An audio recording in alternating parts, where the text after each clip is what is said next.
Her waist sways like music, each step a rhythm that makes heads turn on the busy Lagos street. Men pause mid-conversation, their eyes following her every move. Women glance quickly, whispering to one another, unable to ignore her presence.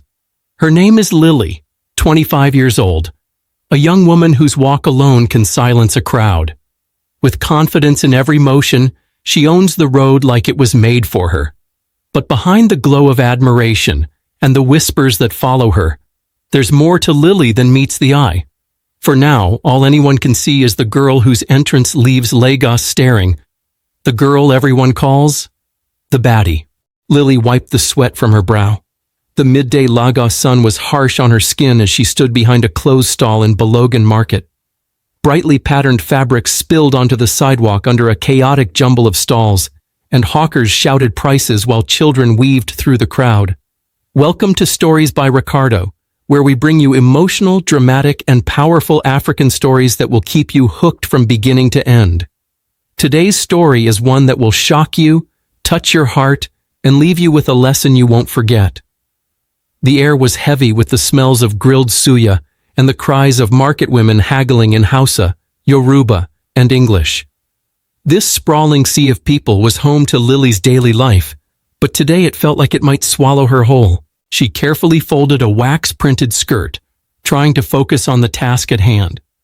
In the mirror behind the stall, she caught a glimpse of herself, slender and flat-chested, almost willowy.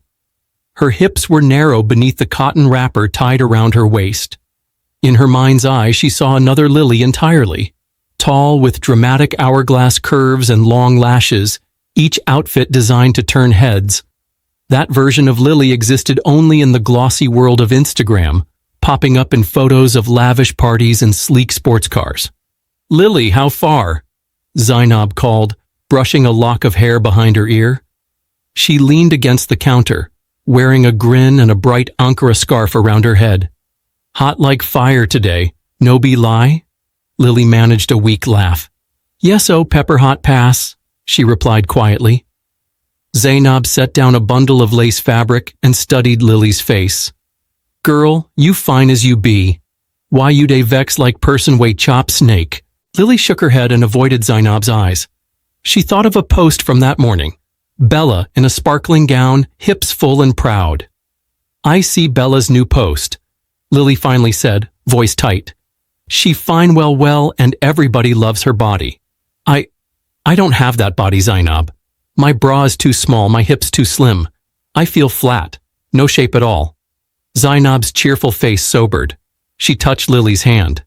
"Babe, I hear you. You feel pass, but no cry, no need. Some people go do small tweak, but see, nah, gambolo. Many clinics for Ikija, they chop up our body like say experiment. I beg you, no rush into this thing, Lily." Lily's heart pounded as Zainab spoke. She remembered the flashy ad on her phone from just that morning, a cosmetic surgeon showing dramatic before and after pictures of women who had gone for breast and butt lifts, with glamorous cars and champagne at the end. The caption on the video had shouted, "Transformations by Dr. Lagos. Call now." Lily swallowed hard at the memory. For a moment, she could almost hear her mother's gentle voice warning her not to play with fire. Lily pressed her palm against the counter and held her breath. Then she managed a smile and said softly, "I go survive, Zane." That night, Lily lay awake on her thin mattress, staring at the ceiling fan. Each spin felt slow, each moment heavy with possibility. Mama Ifeoma's words echoed in her mind. "Beauty is a gift from God, Lily. Do not change what God has given you."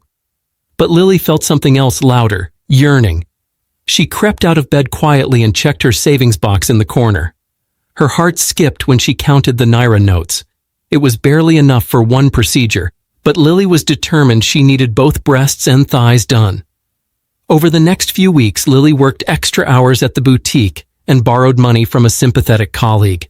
She sold a few pieces of her own handmade jewelry and even took on a side gig sewing wedding dresses late into the night. Every Naira counted. Finally, a small miracle. She had gathered enough to book an appointment. In early June, Lily booked a bus trip to Ikea. The journey to the clinic felt like a step toward a new life. Ikea seemed calmer than Lagos Island, a quiet breeze rustling through palm trees as she walked off the shuttle. She arrived at a modest bungalow labeled Glamora Clinic and Spa. The sign was faded, but the place looked tidy, with white curtains behind glass windows. Inside, the waiting room was cool and quiet. A middle-aged man introduced himself as Dr. Okoro, smiling politely. He said all the right things.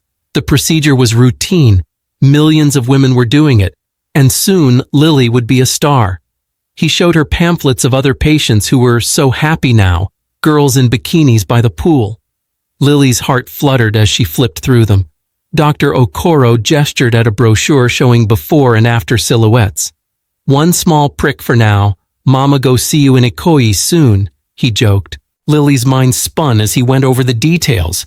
Ifa, the Yoruba oracle tradition her grandfather had mentioned, told that one's destiny might not include such shortcuts, but Lily barely heard it. She smiled and nodded, eager. A nurse in scrubs handed her a cup of tea with herbs to calm her nerves. Lily sipped and thanked her softly. She felt warmth spreading through her chest and belly, and the clinic walls began to blur. "Okay, deep breaths," said a voice. Lily felt a cool rush on her arm as the nurse placed an IV drip. Moments later, a sharp pinch at the base of her spine made her cry out. The nurse patted her shoulder, whispering that it would all be over soon. In the last hazy moment before darkness, Lily thought of her mother's face, calm, loving, and very disappointed, before slipping away. Mourning in a feverish blur, Lily's senses returned slowly. She felt a tight bandage around her midsection and a strange weight on her chest and hips. Groggy, she lifted her hand to her face and rubbed sleepy eyes. When she finally managed to sit up, a nurse was waiting with a mirror. Lily stared at the reflection, where once there was almost nothing. Now 2 perky mounds and soft, curvy hips met her gaze. Her eyes filled with tears. "No be wettin' I dreamt na true life," she whispered in disbelief. She looked down at her flattened stomach and felt a lump of unfamiliar fullness. The nurse patted her shoulder gently and offered Lily a glass of water. "Take slow," she advised quietly in Yoruba. The last thing Lily remembered from the operating table was a flicker of light, and now here was a new day with a new body. Inhaling sharply, Lily managed a trembling smile. Weeks later, back at her Lagos Island apartment, Lily moved carefully but excitedly. She limped a bit from the bruises, but felt like a queen. Her Instagram followers had doubled overnight after friends posted photos of her transformation. People started calling her Lily the Baddie for her confident new look.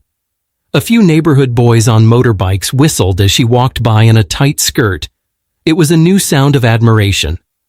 One weekend, Lily found herself at Lekki Beach at sunset, sitting between 2 different men who had offered their company. Vincent was a kindly Yoruba man in his 30s who ran a small tech shop in Ikeja.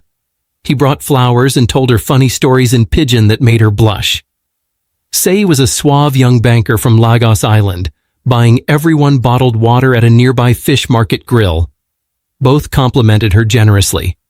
"You fine past Bollywood actresses now," they gushed.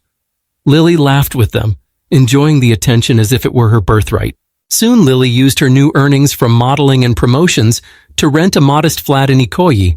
She furnished it with what she could afford: a mahogany dining table, colorful throw pillows, and a second-hand electric fan that was newer than the one back home. Every night she would video call Mama Ifeoma, recording how shiny her new nails were, how big her new car was, and how life in the Greek villa felt like a dream. "Mama, see?" Lily said on one call, presenting her painted nails to the camera. "We fit do this life together." But each morning her mother politely declined the invitation. Mama Ifeoma urged Lily to remember what truly mattered: family, faith, and humility, not just appearances. For 6 months, Lily's new life felt like a dream. But slowly that dream turned into something darker. One morning, Lily woke with a heavy ache in her lower back. She stretched and felt a sharp pinch, a ripple of pain from her buttocks where the injections had gone. When she bared her skin to look, she saw bruises the size of open palms along her thighs. She swallowed a scream and sat on the edge of her bed, heart hammering. Vincent and Sei had faded from Lily's life, just like the old Lily had. One afternoon, Vincent texted that he had to go to his village for a funeral. After that, his phone stayed silent. Another morning, Sei sat Lily down gently and said he was leaving Nigeria for further training abroad. "You're amazing, Lily. I'll pray for your happiness," he said, but Lily could barely get a word in. She stared at the ceiling after hanging up, fingers trembling. The words, "Simi" and "Ikoyi," had turned into empty promises. Soon even Lily's friends began to vanish. Zainab, who had warned her, drifted back to her quiet life in church and motherhood. When Lily answered an unmarked call one evening, Zainab's voice was gentle but distant. "Lily, how you day?" she asked carefully. Lily felt a lump in her throat. Zainab still cared clearly, but Lily knew the tone that said Zainab was worried for her, not cheering her on. With the phone call ended, Lily felt a rush of dread she couldn't ignore. Her Instagram followers were still high, but the pressure to stay perfect grew heavier each day.